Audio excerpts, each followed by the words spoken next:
जय निर्वाण, स्वागत है आपका वीनेशन ट्रिपल वन के एक नए एपिसोड में, जहां आपके लिए लेकर आते हैं इंडियन डिफेंस की प्रमुख अपडेट्स को सबसे पहले। तो चैनल को सब्सक्राइब करना मत भूलिएगा। दोस्तों, आप सबको पता है कि जब से एमआरएफए को लेकर हम बात करते हैं तो अब ये फ्रस्ट्रेशन में बात बदल चुकी है।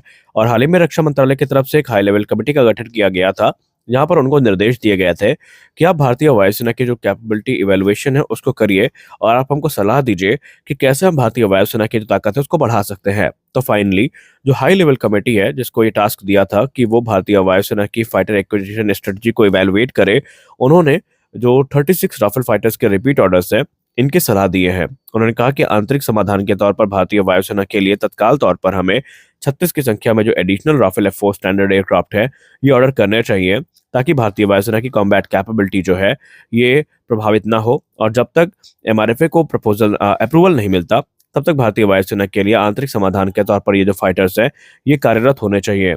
और ये आइडिया आज का नहीं है। आपको बता दें, इससे पहले हमारे late chief of defence staff CDS Bipin Rawat sir ने भी यही कहा था कि हम इकट्ठा 114 फाइटर एयरक्राफ्ट की जब खरीद की बात करते हैं, तो हमको ये पता होना चाहिए कि कॉस्ट कॉन्स्ट्रेन और जो ब्यूरोक्रेटिक हर्डल्स है, ये एक महत्वपूर्ण भूमिका निभाएंगे, और ये चीज़ उतनी आसान नहीं होने वाली जितना हम सोच कर चले हैं। और उस समय उन्होंने भी एडिशनल 36 राफेल्स की जो उस समय वकालत है वो करी थी। और उस समय हमारे जो तत्कालीन भारतीय वायुसेना प्रमुख आर.के. भदौरिया सर थे, उन्होंने भी उनके इस जो कह सकते हैं स्टेटमेंट है उसका समर्थन भी किया था। लेकिन बाद में नए एयर चीफ मार्शल आते हैं, air chief marshal V R Chaudhari sir, और वो इस सुझाव से बहुत ज़्यादा संतुष्ट नहीं थे, और उनका मानना था कि अगर हमने ऐसा किया तो एमआरएफए प्रोसेस को ये स्लो डाउन कर सकते हैं और कॉस्ट कंस्ट्रेंट हमारे सामने आ सकते हैं।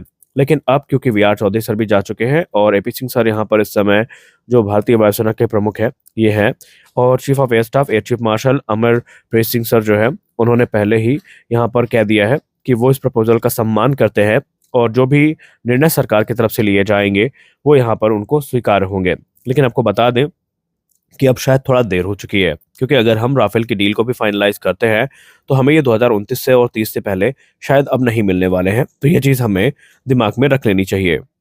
एमआरएफए वो प्रोसेस है जो भारतीय वायुसेना की गले की हड्डी बनता जा रहा है, और भारत में जो सीनियर डिफेंस एनालिस्ट हैं वो तो अब ये भी कहने लगे हैं कि एमआरएफए की तरफ जाना हमारे संसाधनों की बर्बादी होगी, क्योंकि हम तकरीबन $20 बिलियन उस टेक्नोलॉजी पर खर्चा करने वाले हैं जो कुछ ही सालों में आउटडेटेड हो जाएगी। एक तरफ उनका कहना है कि चाइना ने 6 जनरेशन फाइटर क्राफ्ट को उड़ा लिया है, पाकिस्तान को एफजीएफए मिलने वाले हैं, और हम अभी भी 4.5 जनरेशन के जो राफेल फाइटर्स हैं उनको लेकर युद्ध कर रहे हैं। एक्सपर्ट्स ने तो यही सलाह दी है कि अगर आपको अर्जेंटली फाइटर चाहिए ही, तो आप SU-57 फेलन की तरफ चले जाइए, जिसका एक ओपन प्रपोजल रशिया ने भारत को दे रखा है। भारत जब चाहे तब उस डील को फाइनलाइज कर सकता है, और ये इकलौता एयरक्राफ्ट है जो इस समय करंट सिनेरियो को देखते हुए सेंस बना रहा है। हमारी अगली बड़ी अपडेट आ रही है भारत के F4N4 इंजन प्रोग्राम को लेकर के। हम सब ये एक्सपेक्ट कर रहे थे कि 2024 के अंत होने से पहले हमें जो F4N4 इंजन की डील है ये होती दिखाई पड़ेगी, और हमें बहुत जल्दी एक बड़ी अपडेट भी सुनने को मिल सकती थी। लेकिन यहाँ पर अब चीजें थोड़ा अलग तरीके से आगे बढ़ रही हैं, क्योंकि हाल ही में जो रिपोर्ट सामने आई है, यहाँ पर चीजें शुभ तो बिल्कुल भी नहीं है। क्योंकि रिपोर्ट्स में कहा जा रहा है कि F4N4 इंजन, जिसको हम तेजस मार्क 2 के लिए कंसीडर कर रहे हैं, इसमें हमें कॉस्ट एस्केलेशन देखने को मिल सकते हैं।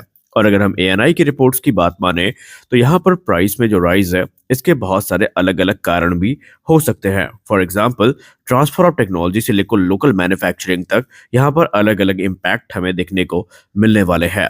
सोर्सेज ने मीडिया के ये भी बताया कि खासकर अगर हम TOT प्राइस की बात करते हैं तो ये थोड़ा बढ़ सकता है, क्योंकि प्रत्येक इंजन की जो कॉस्ट है इसको लेकर ये माना जा रहा है कि तकरीबन $10 मिलियन से ज़्यादा ये कॉस्ट करने वाले हैं, और ये बेस लाइन कॉस्ट से थोड़ा ज़्यादा है।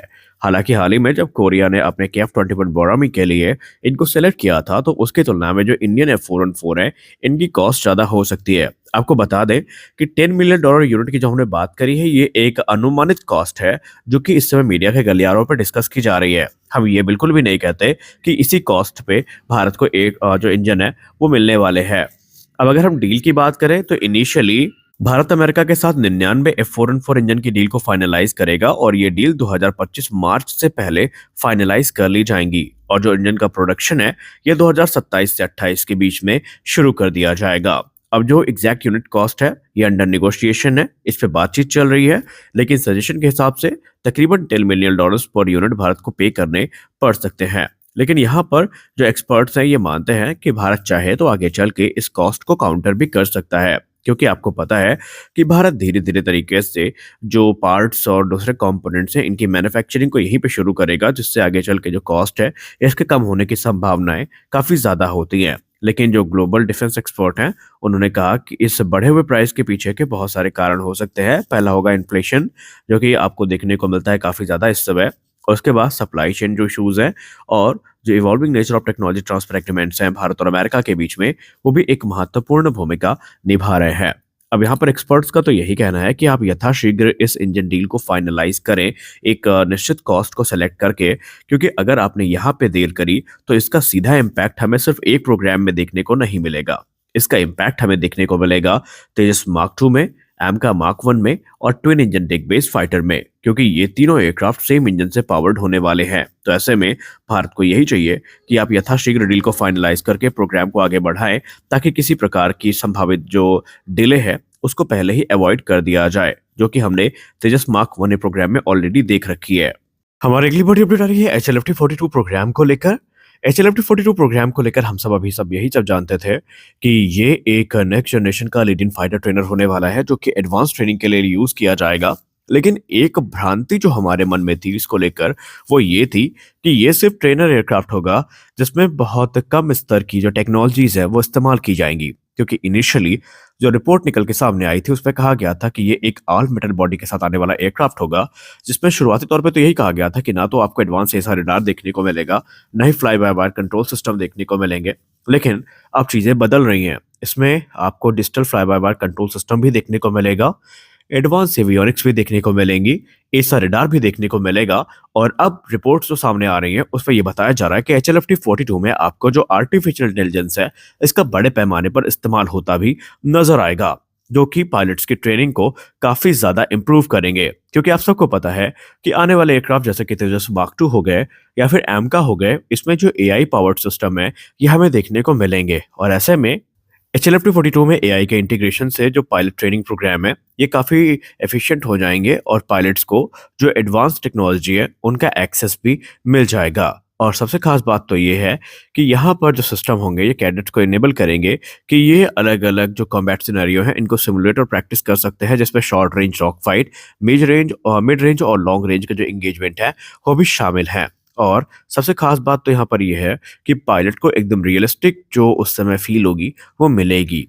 तो HLFT-42 एक काफ़ी कह सकते हैं एम्बिशियस प्रोग्राम है। बस ज़रूरी ये है कि हम इस प्रोग्राम पे अडिग बने रहें और जो टाइमलाइन हमने इसके लिए सुनिश्चित करी है उसी टाइमलाइन के अंतर्गत ये एयरक्राफ्ट हमें देखने को मिल जाए। तो आज के इस वीडियो में बस इतना ही। आशा करते हैं कि ये वीडियो आपको अच्छी लगी होगी। वीडियो अच्छी लगी वीडियो को लाइक करिए, नए हैं चैनल को सब्सक्राइब करिए। मिलते हैं अगले वीडियो में, तब तक के लिए जय हिंद।